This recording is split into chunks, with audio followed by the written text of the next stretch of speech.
motherfucking, cause I'm a motherfucking, cause I'm a motherfucking, cause I'm a motherfucking. Hello everyone, I am Mechatroner. This is my first video on YouTube. ഞാൻ ആദ്യമായിട്ടാണ് യൂട്യൂബിലൊരു video ചെയ്യുന്നത്, അതും ഇങ്ങനൊരു സബ്ജക്റ്റിനെ പറ്റി. ഈ ടൈറ്റിലിൽ കണ്ടിരിക്കുന്ന കാര്യം ഇത് ഞാനും എൻ്റെ ഒരു 2-3 ഫ്രണ്ട്സും കൂടി ചെയ്ത ഒരു സംഭവമാണ്. ഇത് RC200 ഓടിക്കുന്ന പലർക്കും അത്യാവശ്യമാണ് എന്ന് തോന്നിയിട്ടുള്ളൊരു കാര്യം തന്നെ ആയിരിക്കും. അതുകൊണ്ടാണ് ഞാനിതൊരു വീഡിയോ ആയിട്ട് ചെയ്യുന്നത്. സംഭവം മറ്റൊന്നുമല്ല, ലോങ് റൈഡ്സ് എടുക്കുമ്പോഴേക്കും സ്പോർട്ടി ആയിട്ടുള്ള എല്ലാ വണ്ടികളും, RC200 എന്നില്ല, RC390 ആവാം, അതുപോലെ മറ്റ് സ്പോർട്സ് ബൈക്കുകളാണെങ്കിലും ലോങ് റൈഡ് പോകുമ്പോൾ വളരെ ബുദ്ധിമുട്ടായിരിക്കും. നമുക്ക് നല്ല ബാക്ക് പെയിൻ എടുക്കാം, അങ്ങനെ കുറേ പ്രോബ്ലംസ് ഉണ്ട്. അപ്പോൾ നമ്മൾ സാധാരണ ചെയ്യുന്നൊരു കാര്യം എന്ന് പറയാനാണെങ്കിൽ, ഇപ്പം KTMൻ്റെ വണ്ടികളിലൊക്കെ സ്പോർട്ടി, ഇപ്പോൾ സ്പോർട്ടി ആയിട്ടുള്ള വണ്ടി RCയിലൊക്കെ ആണെങ്കിൽ നമ്മൾ ചെയ്യുന്നൊരു കാര്യം, നേരെ പോയി ഡ്യൂക്കിൻ്റെ ട്രിപ്പിൾ ക്ലാമ്പ് കയറ്റുക, ഹാൻഡിൽ കയറ്റി വെക്കുക, അങ്ങനത്തെ കുറച്ച് പരിപാടികളൊക്കെയാണ്. പക്ഷേ അത് ചെയ്യുന്നതോടുകൂടി നമ്മുടെ ആ വണ്ടിയുടെ ഒരു സ്പോർട്ടിനെസ് അങ്ങ് നഷ്ടപ്പെടും. വണ്ടീൻ്റെ സ്പോർട്ടിനെസ് പോകാതെ തന്നെ നമുക്ക് എങ്ങനെ ഹാൻഡിൽ റേസ് ചെയ്യാം, അതിൻ്റെ ഒരു ഡീറ്റെയിൽ ആയിട്ടുള്ള ഒരു കാര്യങ്ങളെല്ലാം ഞാൻ പറഞ്ഞു തരാം. അതിന് മുമ്പ് നമുക്ക് നല്ലൊരു സ്ഥലത്തേക്ക് പോകാം. ഓക്കെ, അവിടെ നിന്ന് നമുക്ക് കാര്യങ്ങളെല്ലാം പറയാം.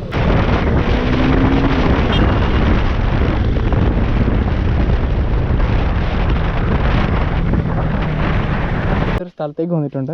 അപ്പം നമുക്ക് ബാക്കി കാര്യങ്ങൾ സംസാരിക്കാം. കയറി ഇരുന്നുകൊണ്ട് തന്നെ പറയാം.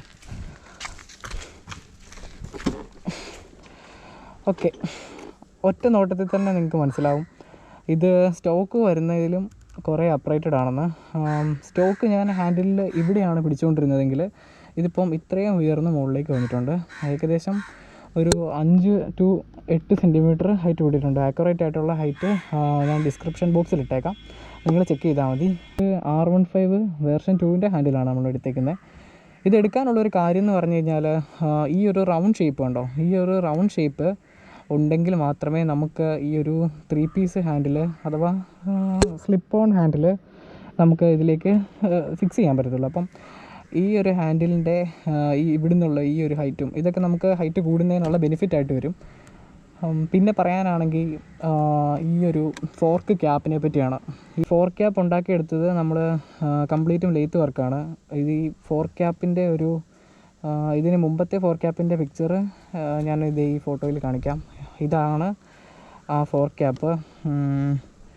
പിന്നെ ഈ ക്യാപ്പിൻ്റെ ബോട്ടം പാർട്ടിലോട്ടുള്ളത് ഈ പിക്ചറിൽ കാണുന്ന പോലെ ഇതിൻ്റെ ബോട്ടം പാർട്ടിലോട്ടുള്ള ത്രെഡ് അത് നമ്മൾ ചേഞ്ച് ചെയ്തിട്ടില്ല.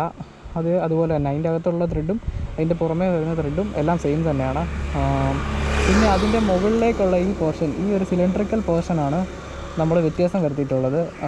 ഇത് നമ്മൾ ഇരുമ്പ് കൊണ്ട് ഉണ്ടാക്കിയെടുത്തതാണ്. ഇപ്പോൾ നമുക്ക് എന്ത് മെറ്റീരിയൽ വെച്ച് വേണമെങ്കിലും ഉണ്ടാക്കിയെടുക്കാം, അവിടെ ലെയ്ത്തിൽ പറഞ്ഞാൽ മതി. ഞാനിപ്പോൾ ഇതൊരു അയൺ പീസാണ് ഇത്. ഈ ഒരു സിലിണ്ടറിക്കൽ പാർട്ട് നമ്മൾ ആ ക്യാപ്പിൻ്റെ മുകളിലോട്ട് ഉണ്ടാക്കുവാണ്.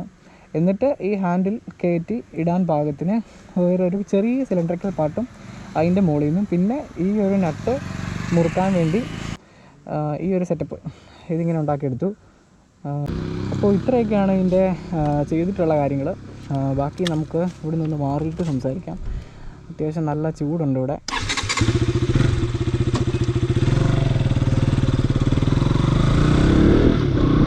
പിന്നെ ഇതിൽ വരുത്തിയിട്ടുള്ളൊരു മാറ്റം, നമ്മൾ ക്ലച്ചിൻ്റെയും ആക്സിലേറ്ററിൻ്റെയും കേബിൾ ചേഞ്ച് ചെയ്തിട്ടുണ്ട്.